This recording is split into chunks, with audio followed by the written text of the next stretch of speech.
Hey, que la que hay, mi gente? It's Rocky here from SpeakSpanishFaster.com. And in today's video, I wanted to take the time out to address a question that we received on our Instagram. Now, I think the answer or my response to this question is really going to help you out and it's going to help a lot of students out, because I think this is something that many students struggle with now. Before I get into that, if you haven't checked us out on Instagram yet, definitely go check us out. Speak Spanish Faster. Just search for it on Instagram.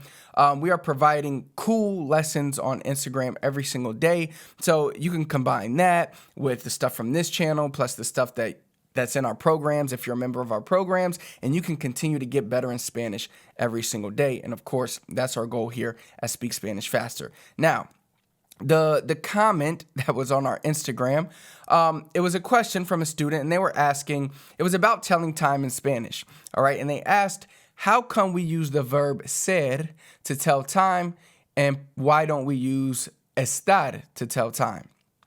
And they pretty much said if the rules to ser are for when something doesn't change and estar is when something changes, and we talk about different moods people have when they change, then how come time changes, but we don't use estar and we use ser, the verb ser, to tell time? So to kind of put some context to this comment, when you tell time in Spanish, like let's say it's 3 o'clock, I don't say están. Well, the first thing is I don't say it is 3 o'clock. All right. So it's in English, we use the singular, it is singular 3 o'clock. In Spanish, we use son las tres. So in reality, in Spanish, what we are saying is there are 3 hours. So that brings in the question, if we're using there are and time changes and we're using the verb to be, how come we use the verb ser instead of estar? All right. So again, estar is used a lot of times when things change. Okay. Like if I say yo estoy feliz, I am happy, but that is subject to change. That's a mood that can change. So, but if we say something like yo soy boricua, I'm Puerto Rican, that's something that's not going to change. So I use the verb ser for that. Now, how come time, we use the verb ser instead of estar, but time changes? All right. Now, my answer to the student was really, it's just because, like, that's just the rule. And then I told the student that asked the question not to focus so much on the rules. Just know that that's how it's done. Instead of wondering, why do we do this to tell time? Just know that that is how we tell time. And you don't have to worry about any other rule out there.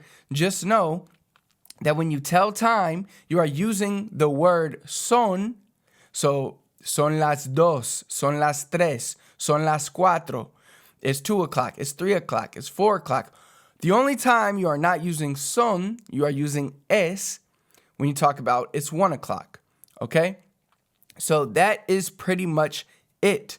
That's the rule when telling time. So don't look too much into why are we using ser here? Why aren't we using estar?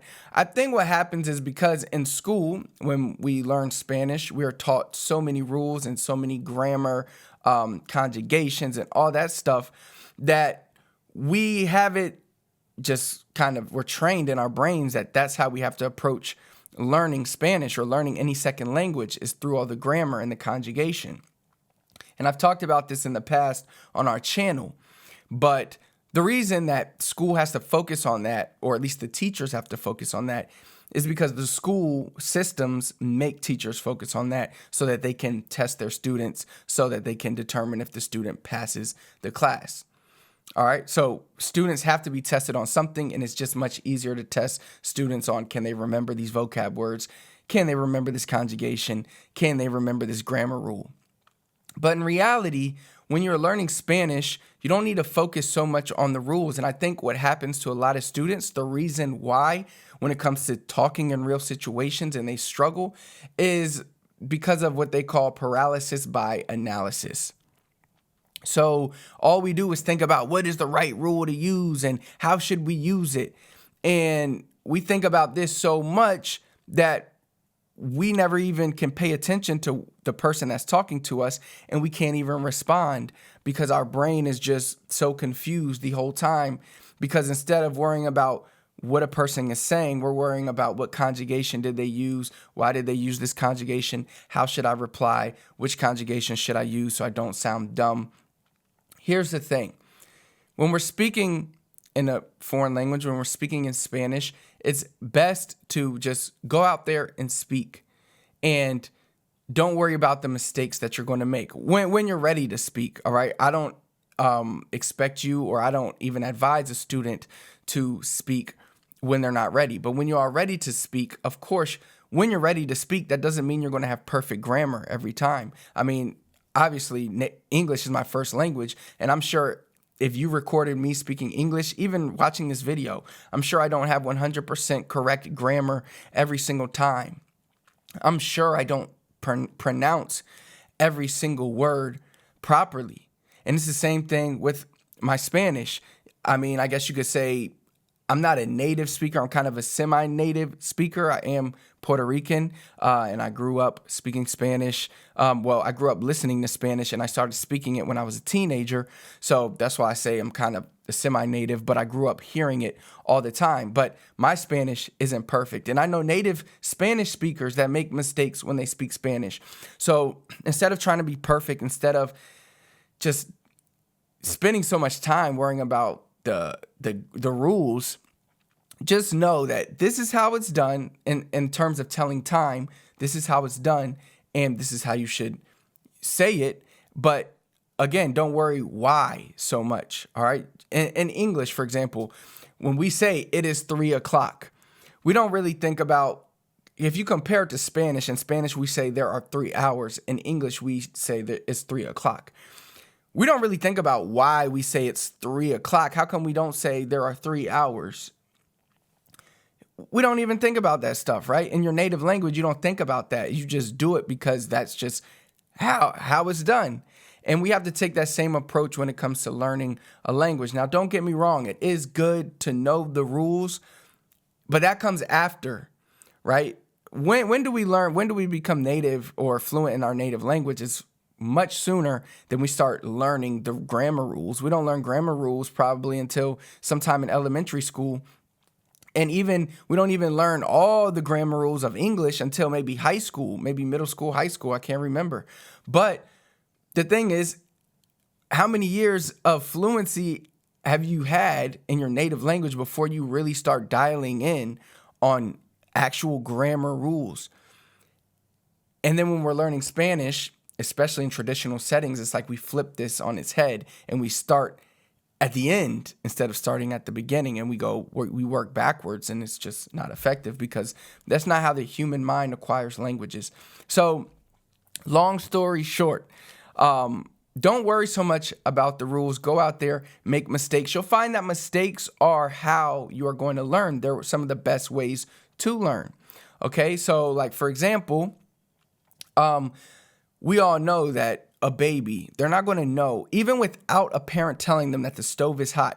If nobody tells them the stove is hot, they're not going to know the stove is hot until they touch the stove while it's hot and they burn themselves. And then they know never to touch that stove again, at least when they see fire coming from it, because it hurts. So they learned, but they had to be taught in some specific way. It's kind of the same thing with language learning. It's best to just go out there and try to speak to natives when we're ready, and let them correct us. Be open to criticism. Let them correct the pronunciation. Let them correct something. Like I gave the story one time of how one time I was talking with my cousin and I told him to pass me the pillow in Spanish, pásame, but then I said la almohada. And if you know in Spanish, the H is silent. And he made fun of me that day, and he said, almohada, estúpido cabrón. That's what he called me. But I learned in that moment, I learned that I would never make that mistake again. I would never say the H in Spanish again. but I had to learn from that mistake. So going out there and making mistakes is okay. It doesn't mean you're not fluent. Even when you get fluent in Spanish, you're still going to make mistakes. Just because you make one mistake one day doesn't mean you're not going to be fluent. I have a friend, he speaks like 10 languages, maybe 12 languages. And he was speaking in, I think it was Russian, and somebody commented on his video that he did, because in the video he said he didn't know a word, and they said, "Oh, you don't know that word, you're not fluent." But he just gave a whole video in near perfect Russian. Even Russian people are on the comments saying, "Wow, I've never heard a foreigner that speaks this good Russian." But that one word he got wrong, somebody said, "Oh, you're not fluent because you don't know that word."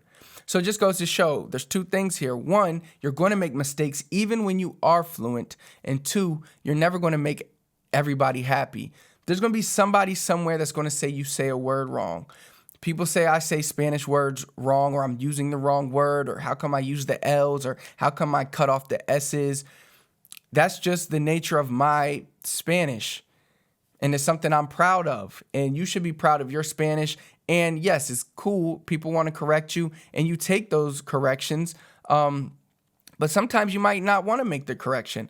Like, for example, if I'm talking and I'm having fun and I use the L instead of the R, hey, vamos a hablar de eso. And I use the L and somebody says, no, it's hablar.